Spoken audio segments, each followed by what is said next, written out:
was a time in my life when I became really interested in all the mysterious stories, especially those that fall under the category of true events, and maybe that's because my father, may he rest in peace, was one of the most famous writers and journalists specializing in accident and crime news. He was also passionate about researching and writing about the most bizarre and dangerous crimes, both local and international. After that, I took over from him, and every once in a while, I would go back to his articles and his published blogs. I'd also look through the ones that he couldn't finish due to time, as he had passed before he could complete them.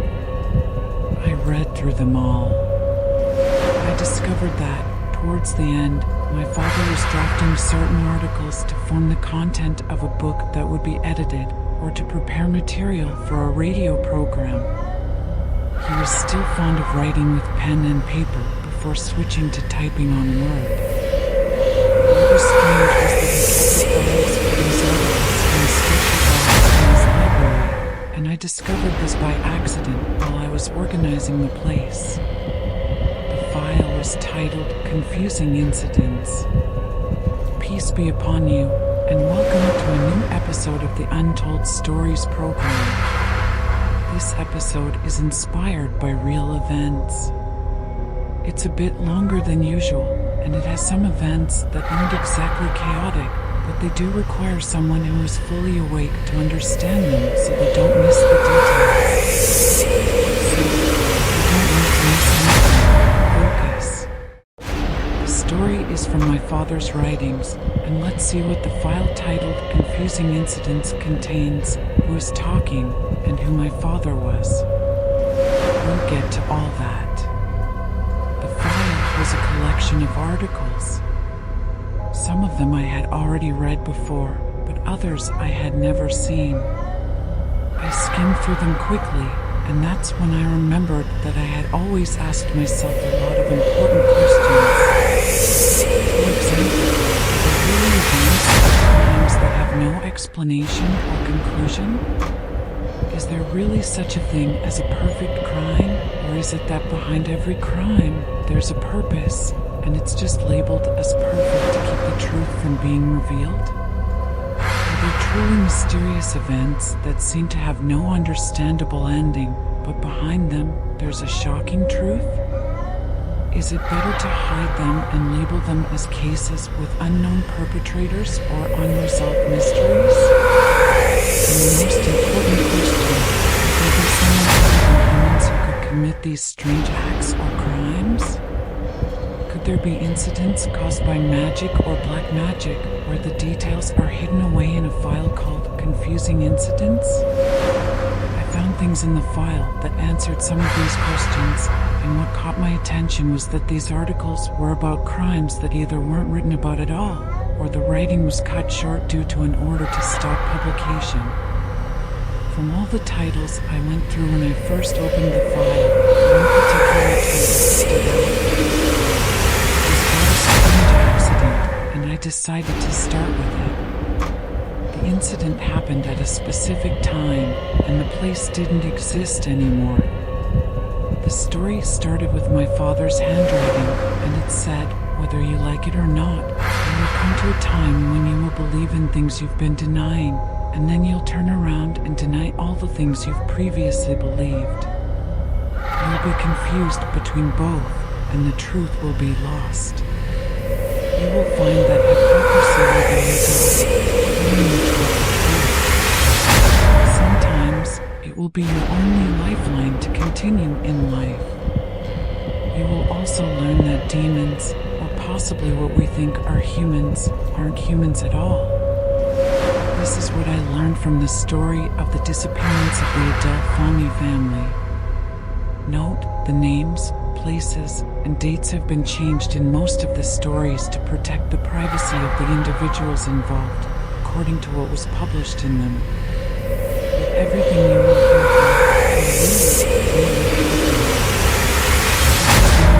on the first page, and beneath it was the signature of the author, Sheikh Abbas, my late father. It seems like these were going to be broadcasted as radio episodes. The first story began with an incident that took place in the 1990s. It was about the Adel Fahmy family, a well-known antique dealer who, overnight, without any warning, his 3 children disappeared from the heart of their home in the strangest incident of its kind at the time.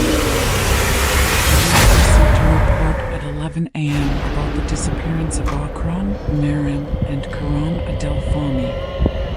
They disappeared from their house at a time when their mother, Farida Farhat, had planned to wake them up so they could go to school. But she was surprised to find them still asleep. Of course, their father, who was frantic, made some calls and reported it to his contacts, and a report was filed. We didn't wait long for the procedures to go through into the 24-hour notice. Was immediately sent by the directorate to the house address to begin the initial search steps and gather information. I rang the doorbell, and Farida, the mother, opened it, with her husband, Adel, appearing behind her. "Good morning," I said. "Omar Zaidan, from the investigations. My children have been kidnapped." Adel motioned for me to enter, patting Farida on the back. I entered the apartment, curious to understand exactly what had happened. I turned to speak to the father, who appeared to be holding it together, but the number of cigarette butts in the ashtray revealed his natural tension for anyone in his position.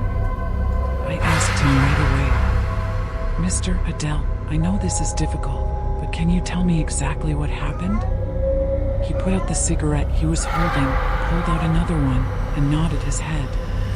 Just as he was about to speak, Farida, his wife, started crying, so he said, "Excuse me, do you mind staying with us? We may need to ask you questions based on what I hear." She sat quietly without saying a word, almost in a daze. Adel lit his cigarette again before speaking. I made a silly request and asked, "Sorry for the inconvenience, but could someone make me a cup of black coffee?" They both looked at me with surprise, but then Farida spoke up. "We only have one maid, and she hasn't been here since yesterday. She went to her hometown." Of course, I wasn't really asking for trouble. It wasn't a request you'd make in such a situation, but I needed to have everyone present and focused while I heard things for the first time. People's whispers, their eyes while they spoke, and the questions and answers, everything gives you signals, even if they're not obvious. They help point you in a direction, even if only subtly. So I said, "That's okay. What happened? Was there anything out of the ordinary?" "Nothing unusual. The kids usually go to bed in their rooms at 11 p.m. to get ready for school, and that's what happened this night. We were sitting and watching TV, and when it was time for bed, they went to their rooms. In the morning, Farida tried to wake them up because Samira, the maid, wasn't around. Then I heard her screaming and calling me, saying the kids were missing from their rooms. I asked a few more questions after finding that everything sounded strange. The house they lived in was 2 stories, the ground floor and the first floor. On the ground floor, there was an apartment half the size of the apartment they lived in. The area was relatively clear and near there were no signs of forced entry or violence in the house. The mother told me that when she couldn't find the kids in their rooms, she quickly went to open the door to the downstairs apartment, thinking they might have gone there for some reason. But she found that their apartment's door was locked from the inside, just like they always did before going to bed. This meant the children hadn't gone out of the door by themselves, and nobody could have closed it behind them. Also, they hadn't left through the balcony door or the window for the same reason. So, what happened? Maryam and Karam were 9 years old, the youngest being 9. Yes, they were small, but even if someone tried to kidnap them, they should have screamed or called for help. Their rooms were right next to the parents' room, so something like this wouldn't have gone unnoticed easily. Could they have been kidnapped at the same time? Or maybe one person kidnapped them and they couldn't call for help because they weren't fully conscious? Were there any strange occurrences with you yesterday or at any time during the day? No, nothing at all. We left at 6 p.m. and returned around 8. We sat for a while, then had dinner together at 10, and then the day ended. I asked, "Can I ask what you had for dinner?"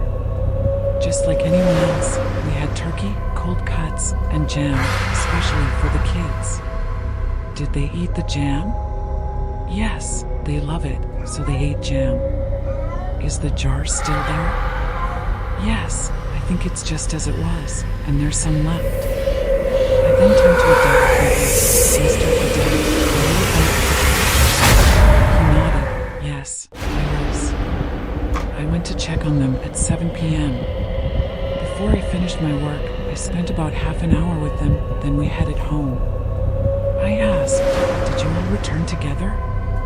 No, Akram and Karan came with me in my car, and Miriam went with her father in his car.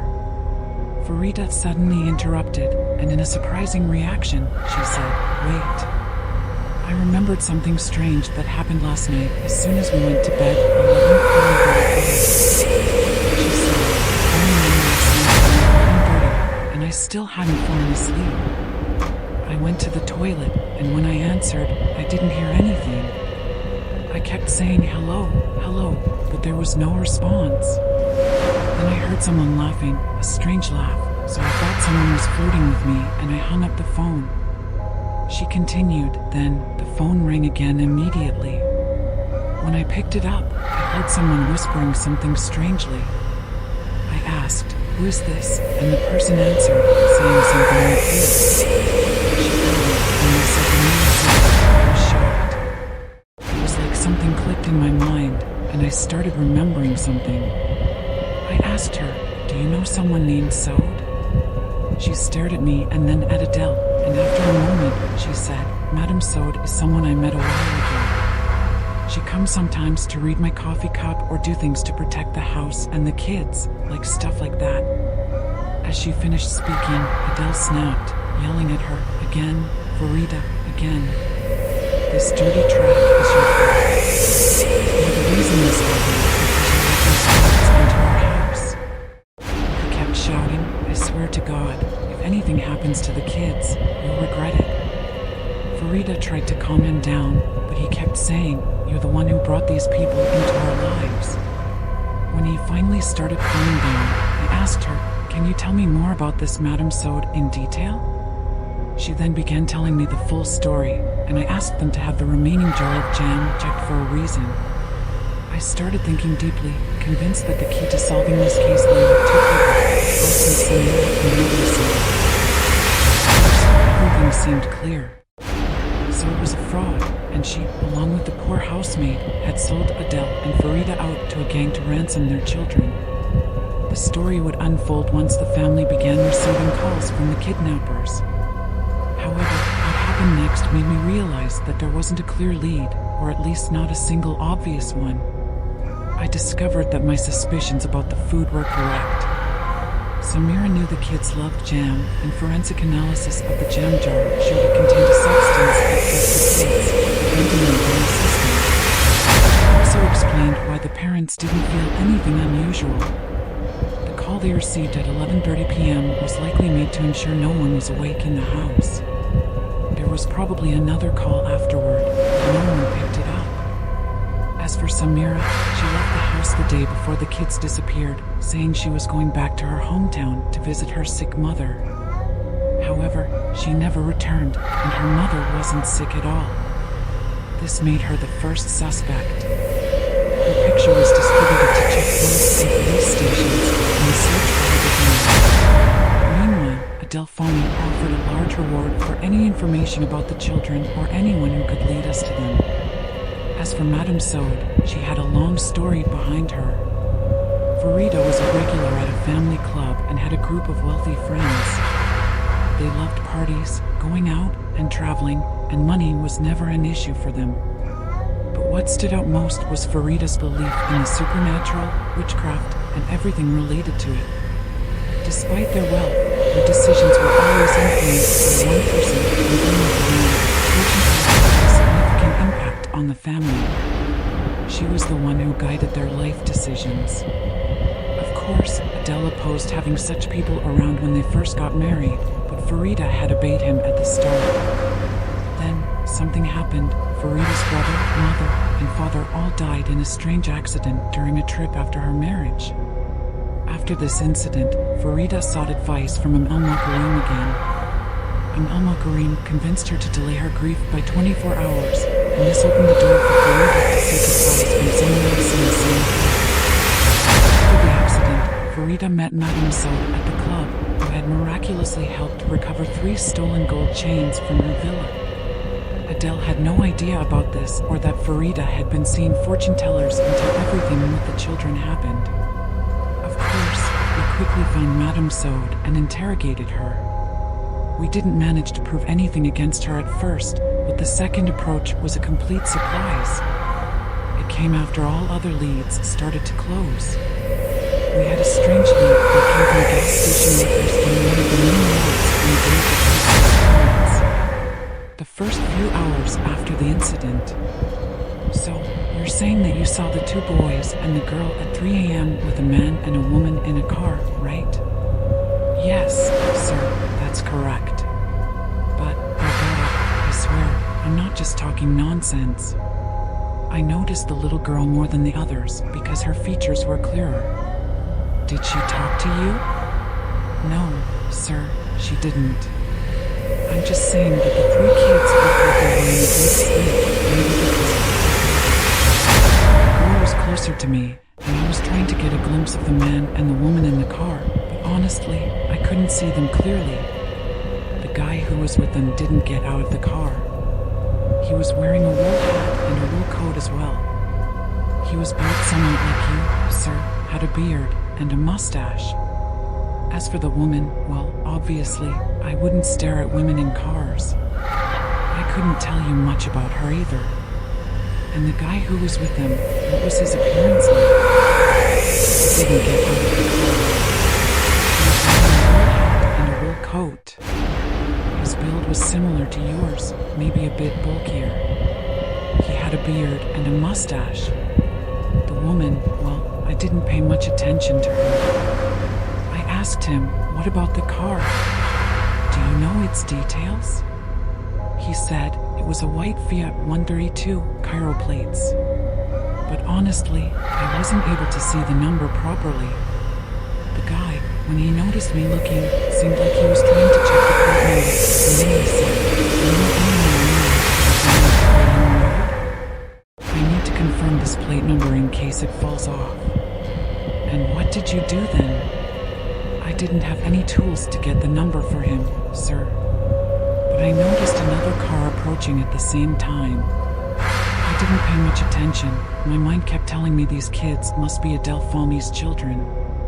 But a part of me kept thinking, maybe these are other parents, and their kids are traveling, and I'm just holding on to any clue.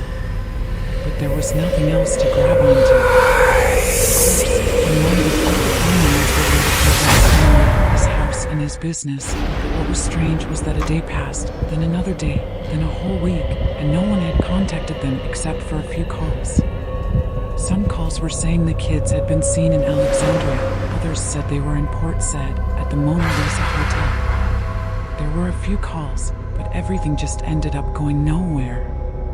After 2 days, we got a phone call at the house. It was the same kind of call that came at 11:30 p.m., just before the kids disappeared. It was a very short message, still said. When I asked Farida if she could help us contact Imam Karim, the fortune teller who had been involved with them before, she looked at her husband, Adel, then turned to me and said, Imam Karim died 7 years ago. I tried to get some more information from Farida about anything strange Saud might have said recently before the kids disappeared, but Farida told me that whatever Saud said was personal to her. For example, she mentioned, your past is coming back to haunt you. It will ruin your present and future. Be careful. I found myself suggesting something unusual. Maybe she can guide us. Farida looked at her husband, then looked at me. She understood what I was trying to say. Adel, on the other hand, went silent.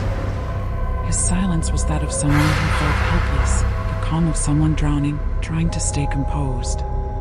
We had no choice but to bring Sode in again. But not as a police officer, no. I saw parents every day who were broken, running after any hint that could lead them to their children. Their situation was desperate. Everything felt worse than the one before it. Every moment that passed gave them hope that their children were still alive, but it also brought a crushing feeling that they might never see them again. I went to their house the next day, at the time we had arranged. Madame Sode's presence was strange to me.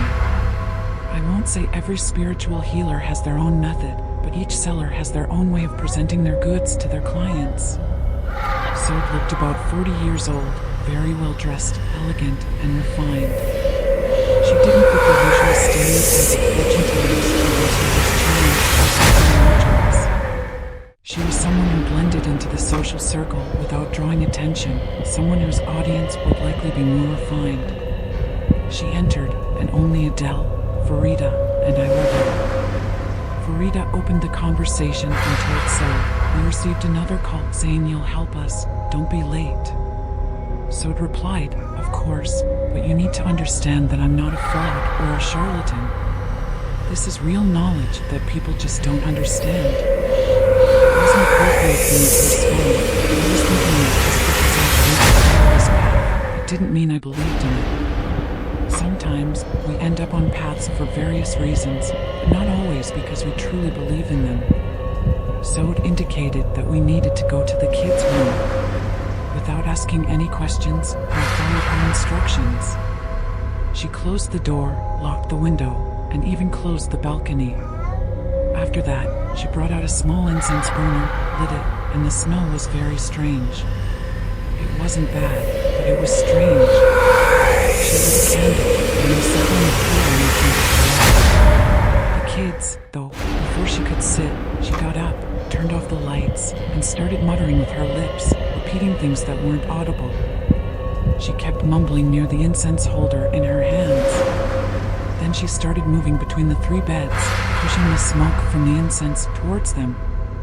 After that, we heard 3 knocks. I didn't know where they came from, but none of us moved. The atmosphere felt heavy for me, and the fear was more evident on Adel's face.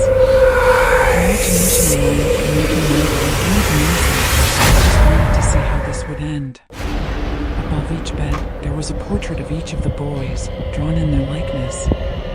I saw Suat approaching the first portrait, examining it closely, then doing the same with the second and third. After that, she turned on the light and went back to Farida, saying, "Did you take the chains off the kids, Farida?" Farida's face went pale, and Adel and I looked at each other, not understanding anything. Suat repeated the question. "Then," she said, "didn't I tell you you should be protected? I made them something that they hang around their necks, a picture, alive and real. I used to hang it on them when they slept, just because it hurts their necks and marks them. But honestly, it didn't make a difference from the moment they woke up until they went to sleep. And now, it has made a difference, Farida." "Okay, where are they?" "They were here," I asked. Farida pointed towards the dresser, but there was nothing there. They were still confused, not understanding anything until Adel started asking, "What are you guys talking about? What's up with the kids?" Before he could attack his wife, he seemed like he was about to hit her. I quickly tried to calm him down, saying, "Let's take it easy, Adel, and understand everything step by step." I turned to Suat and asked, "What's the deal with the chains, and how did you know they took them off?" She grabbed my hand and started moving towards the beds without answering. Adel and Farida followed behind us. When we reached the portrait, the one Farida had pointed out, I saw the place on their necks. She repeated the same for the second and third portraits. Then, suddenly, she said, "These portraits, I'm the one who drew them for each of the boys. This has nothing to do with our issue. I'm a graduate of fine arts, and drawing is one of the many things I'm really good at. The chains were drawn onto their portraits using a special energy for each of them to protect them, just like I did in real life. They were meant to love me, and the way of doing it was enchanting. If not for God's will, they would have followed her. She continued. Each chain protects its owner, and they shouldn't be removed except at a certain time. If the chains vanish from the portraits, it means they should be taken off in real life. I asked Farida, did they really take them off or not? I just wanted to know if they took them off or if they were taken. We stood there, staring at each other without saying a word. Then I asked Farida, were the chains really drawn on each of the kids' portraits? She nodded. We were silent, and Adel got closer to her. As soon as he stood in front of her, he slapped her so hard that it knocked the earring out of her ear. Then he stormed out of the room, and of course, Farida followed him. I tried to calm Adel down after a while, and Suad left the room, following Farida. She asked for permission to leave, and I got up too to leave, but I found Adel saying, I'm coming with you. This was the moment I convinced him, in a situation like this, I can't trust what might happen to his wife once we leave. We went down the stairs, and as soon as we reached the front door of the apartment below, Suad stopped in a way that made us wonder. She looked at Adel and said, firmly, can we go in and take a look here? I looked at her, and then at him. Without saying anything, he opened the door for her. The apartment below was a real masterpiece, just like the work of a great craftsman. It was mesmerizing. Farida probably met her group here, outside the club.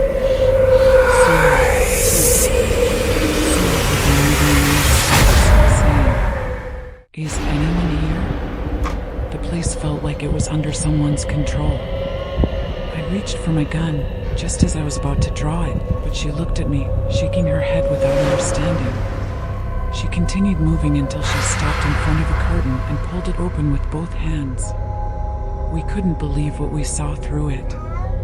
Standing by the apartment door was Farida. When she saw what we had seen, she entered and closed the door behind her. She stood in front of us and said, "Where did this come from?" On the wall, right in front of us, in strange handwriting, there were words. Whoever asks for our protection and rejects our words shall fall under the curse of the one who brings calamity. It was the same writing that was on the wall of the house at my father's place after the accident and their deaths. Farida, did you tell your father, your mother, and your brother that they should travel and not wait, just like the one who brings calamity said? That question made all of us look at Farida. She nodded. Because the one who brings calamity came to me alone and asked me to do this, she said. It wasn't the one who brings calamity. We were silent, and so was Adel, amid the chaos we were in, the confusion between Farida and Suad. And when she finished her sentence and said she wasn't the mother of virtues, Farida, she was. Farida didn't catch those words, and she fell to the ground. Adel was standing there, looking confused. I felt that his features had aged with time, like into pieces. It faded, unlike the antiques. I helped Sadat support Farida until she sat down. There was a bottle of water next to me, so I handed her one. Sadat moved away again in the room, and when I was sure there was no one else with us, I asked her, while Farida was drinking, Akram, Maram, Karam, did you choose their names to have letters taken from the name Amal Makarim? She froze, water stuck in her throat, and looked at me with fear in her eyes.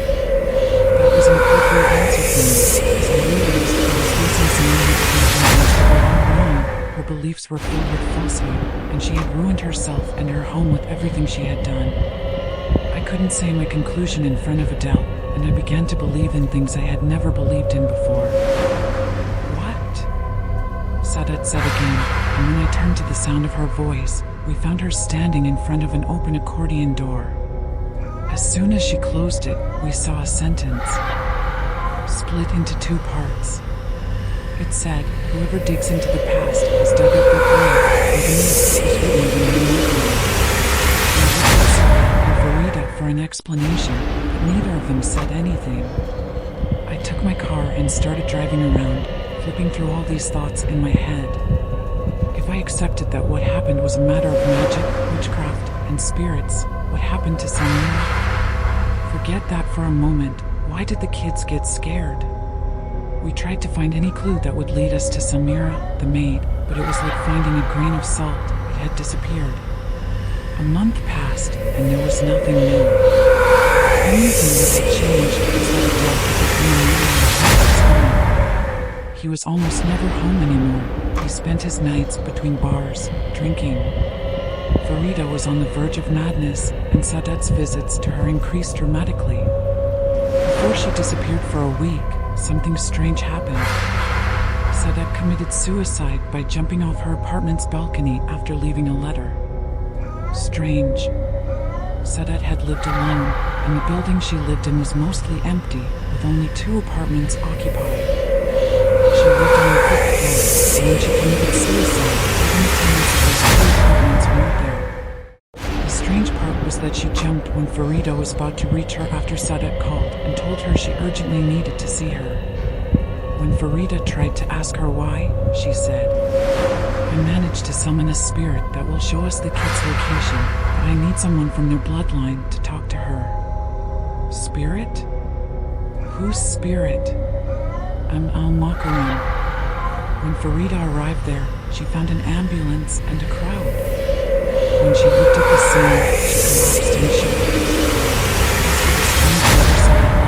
It said, "You will never see your kids again, Farida. Do you know why?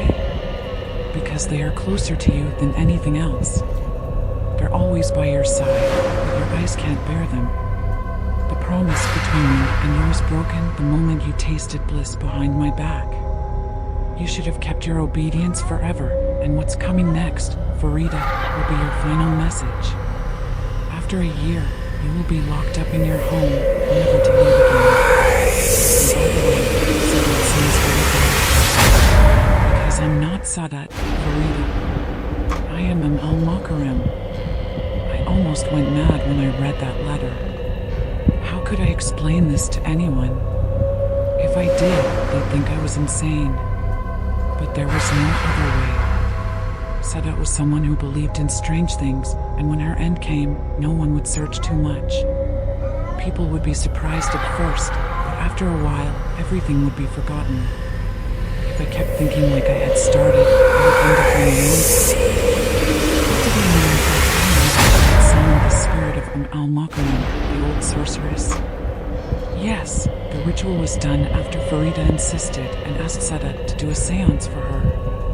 So, what did this spirit want? Was she taking revenge on Farida for some mistake she made?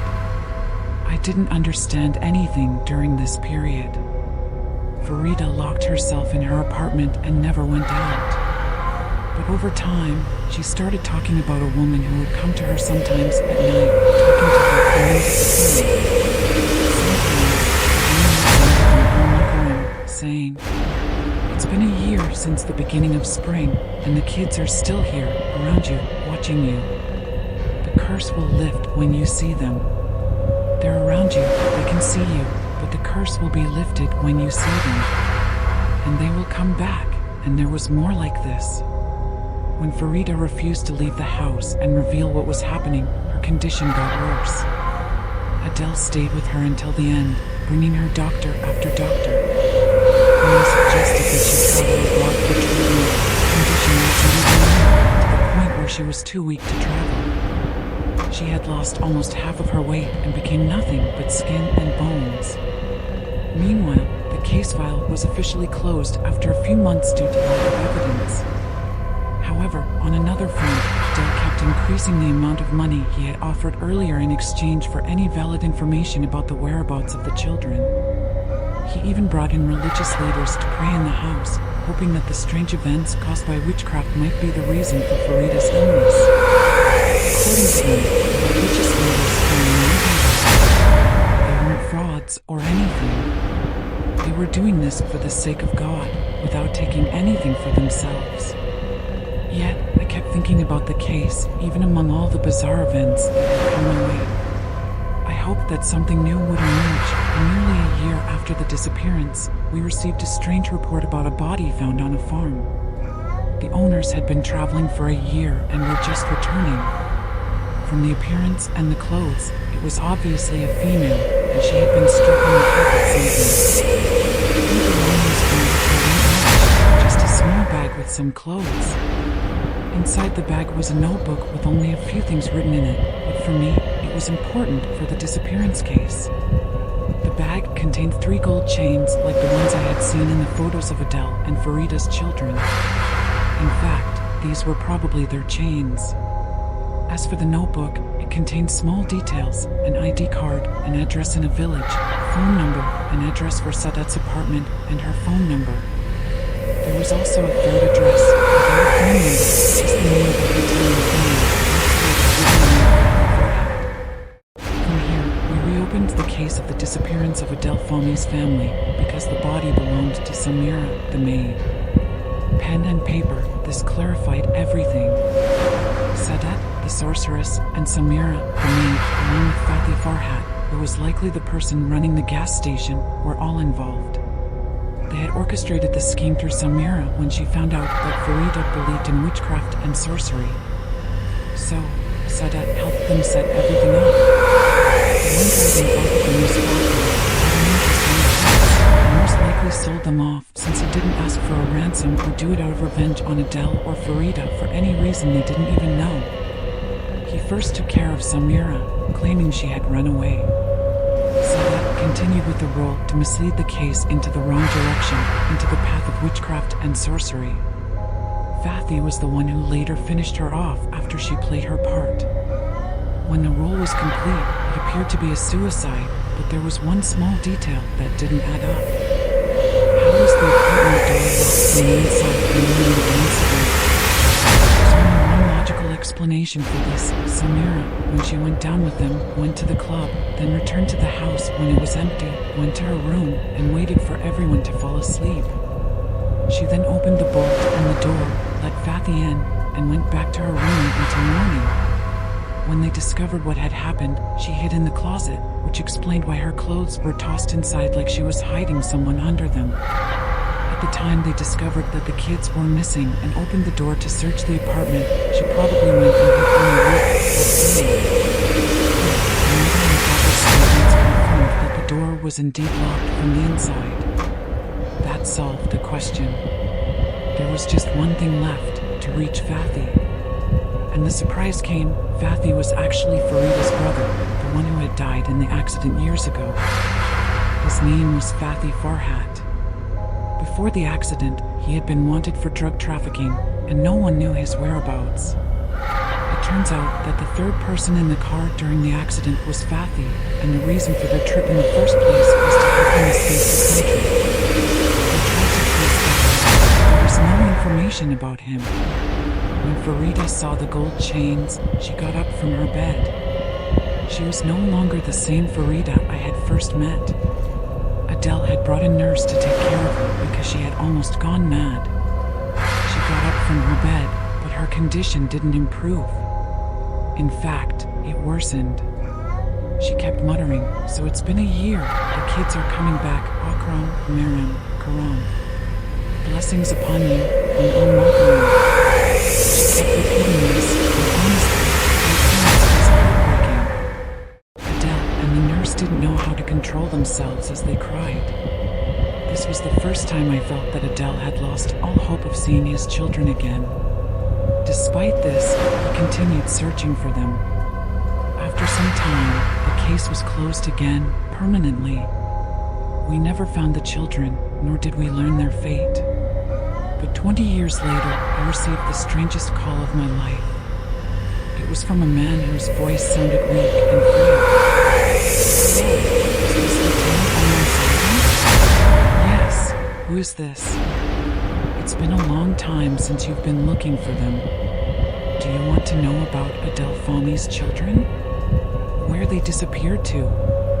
He told me, "You'll find me at Al Care Hospital. Come there." and at the reception ask for Nurse Miriam. She will lead you to me. Tell her you're here to visit Fathy Farhat. I immediately went there, but when I tried to call again, the phone was off. I got there an hour later, but it was impossible to get that number.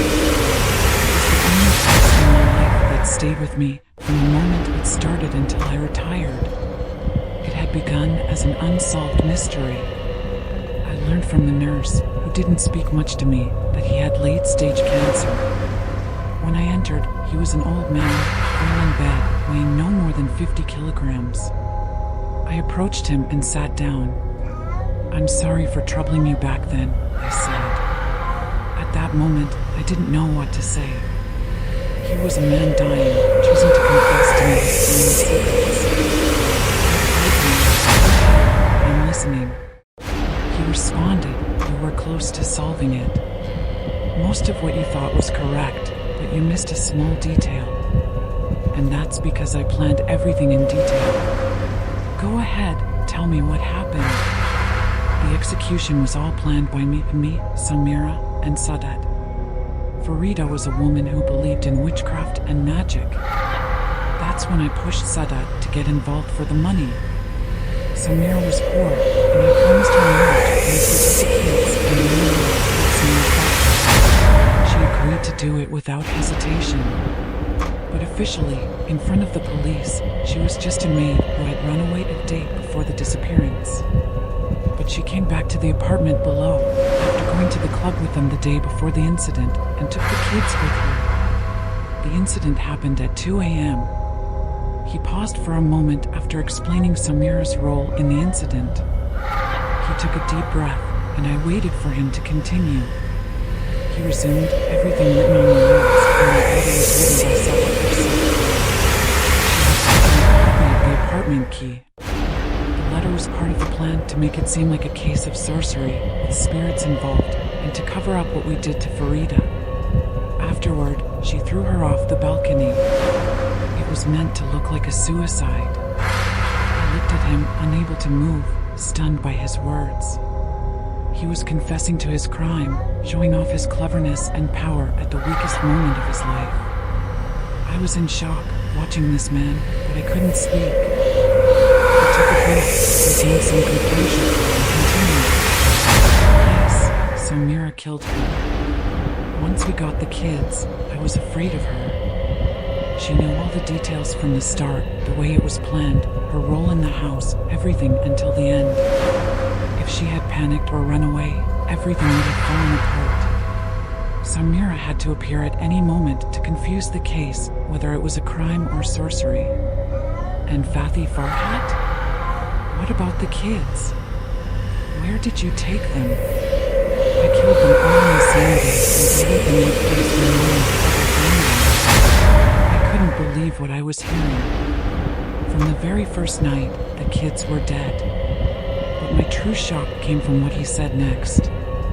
By the way, a lot of the things I told you back then were true. You analyzed the case correctly. Do you remember when we met before? You didn't recognize me back then. I still didn't know who he was. I looked at him, confused, and he added, "It's me, Fathy Farhat, Farida's brother. I died with my parents in the accident years ago." I stood up, staring at him, unable to speak.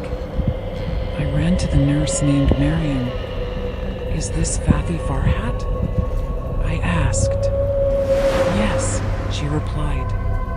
I grabbed her arm tightly and shouted, "Why did you tell me it was Fathy Farhat?" She began crying and said, "I swear, Mr. Adel, he told me to say this to you because you wouldn't recognize him after his appearance changed due to his illness." I let go of her and turned back to him, who was coughing, struggling to breathe. I said, "What would you do when you find out that the thing you loved most in life isn't yours? When you realize your kids aren't really your kids, not from your own blood?" I sat down, shocked by what I was hearing. He continued, "Years ago, I got tested. I had no idea I couldn't have children. It was a problem from birth that stopped me from having kids.